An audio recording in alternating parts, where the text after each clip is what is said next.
First Hunt by Michael Sanders. His hints had been carefully placed in years previous. No real desire had been ignited, possibly an inquisitiveness. His face had radiated the joy that comes from a day in the field. Perhaps it was because he was so easy to be with, perhaps because he obviously needed a partner, perhaps it was that glow that came as the stories flowed. Whatever the motivation at the time, little did he or I know how my first morning in the field was to affect me. Neither did his daughter, my wife, as she actually encouraged me to go with him. That encouragement does not flow so freely anymore. Such is the way of the first-time duck hunter. His first encounter is for something to do, but once the dawn comes with ducks buzzing past, many a heart, or is it a soul, is captured. It need not even be successful. It simply takes a moment, and inquisitiveness turns to desire.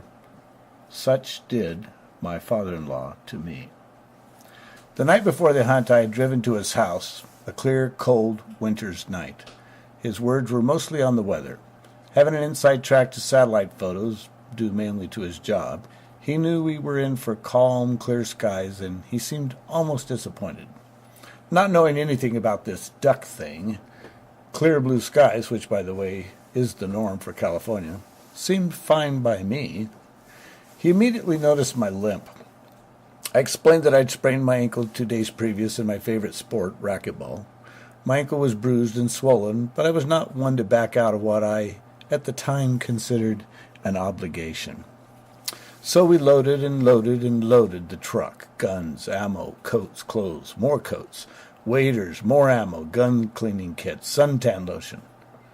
Final goodbyes were said, and after helping him in the truck, I put his chair in the back. The drive was 2 hours of listening to this thing called duck calling, which sounded like no duck I've ever heard. Duck stories, goose stories, weather stories, rain, wind, sleet, snow, fog. Those were the words that brought smiles. I thought he was nuts, but he was happy recalling all that misery. Turning sideways in the passenger seat, seatbelt tugging at my waist, I watched his expressions. Lights from oncoming cars lit his face. Smiles and more smiles. No regrets. Not about anything. The hotel came quickly, unpacking not so fast. In his chair he loaded up with guns and ammo and clothes almost to his chin, and with a quick push of his hands the chair approached the room, and in the door he went. I followed with numerous loads to finish the task, still wondering about the sanity of it all. That night was just like many I have experienced since then. The guns come out first, I guess just to see if they've fallen apart in their cases during the ride on the freeway. Quickly he shouldered his shotgun, first the right shoulder, then the left. He explains what I will see, unbeknownst to me, countless times in the future. The ducks don't often come in or go straight away. His lack of mobility required innovation, so he learned to shoot left-handed also. I could not discern which was smoothest that night. His oiled rag took off all fingerprints, and I prepared the 20-year-old Belgian auto for its duty the next morning. In the bed, he was out like a light, but mine burned for hours, for I didn't know what to expect, and that's still the way it is. 3:30 a.m. came fast, and he starts dressing, dressed warmer than anyone I've ever seen. I dressed as any first-time duck hunter does, not with the proper equipment, but with homemade hopes for warmth. I pulled the waders over my ace-bandaged, swollen ankle with its pair of cotton socks. It was a tight fit and actually felt better with the snug support. He asked about it in passing conversation. I displaced any worry he might have, ignoring now the slight irritation. No need to worry him. This was his day. The room is open to counter the heat our bodies are producing. Others of these duck hunters pour out of their Los Banos hotel rooms. Trucks roar, tailpipes puff swelling clouds of smoke that lingers, and he smiles. Looks like we'll at least get some fog. He's right. Fog just outside of town. It's that thick stuff. You know, the kind that makes you wonder if you've missed the turnoff yet. We hadn't, and pretty soon the lights of the sign-in shack show up. Only a handful of trucks that morning. He wheels in, and arrangements are made to give him a ride out to his blind and drop him off. I must still walk in, like all the rest, only limping. To me, it's a bad, bad dream. The ranger drives us out at 35 miles per hour in this ground-level cloud. I'm supposed to watch where we're going. 10 minutes later, in a couple of left turns, or was it a couple of rights and one left, we set him up in the blind, cleverly disguised as a white pole on the dike. My worst nightmare came true. We did not backtrack out. The ranger went the roundabout route to the shack. To say I didn't have a clue was pretty accurate. My only real clue was Dad's duck blind was away from the shack in that white stuff next to a road with a white pole.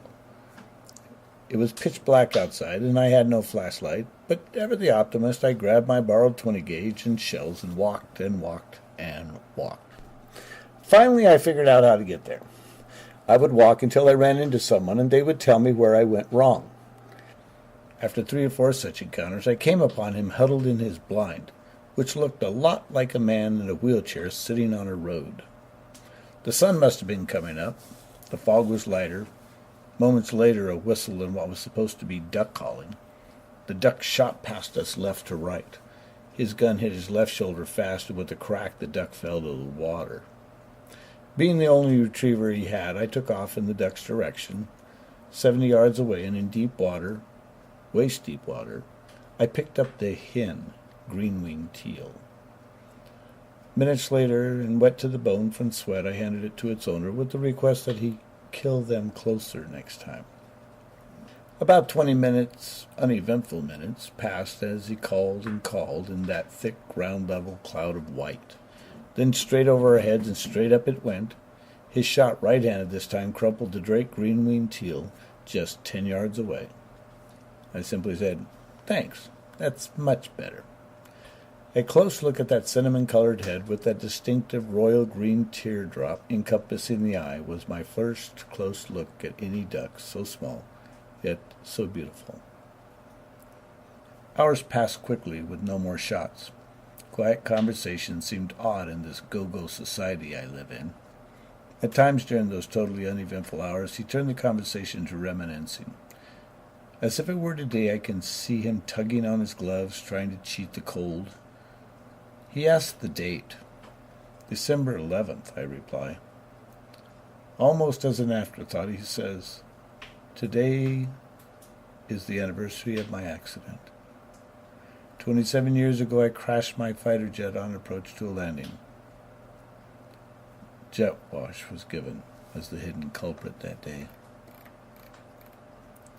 In my ever-open attitude, I questioned if he was ever angry over having to sit through his life. His answer was twofold.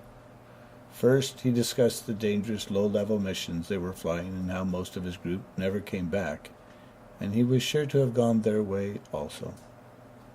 And then, in a tone of thankfulness, eyes lifted to the blue, he merely said, "I think it was maybe his way of getting my attention."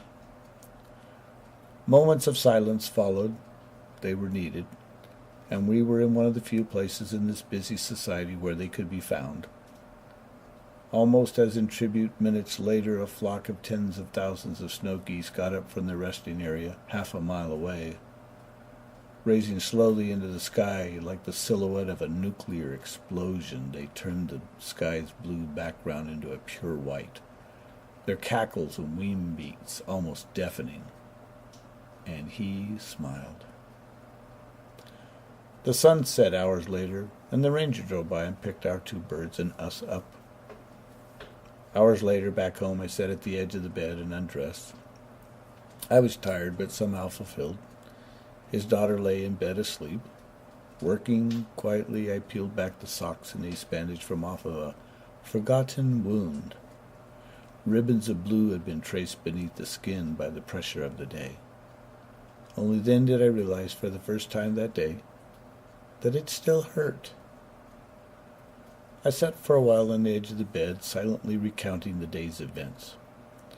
One picture was burned in my memory, never to fade. 2 small birds in hand, one enormous flock of geese, and him just sitting, as he always does, looking in awe and wonder. No regrets, just smiling, thankful to be there. I know now why he looked that way, yet have never been able to explain that joy received from just being able to be in the field. Perhaps he could neither. That's why he looked up and just smiled. I think it was then that my soul was taken captive. Mike Sanders.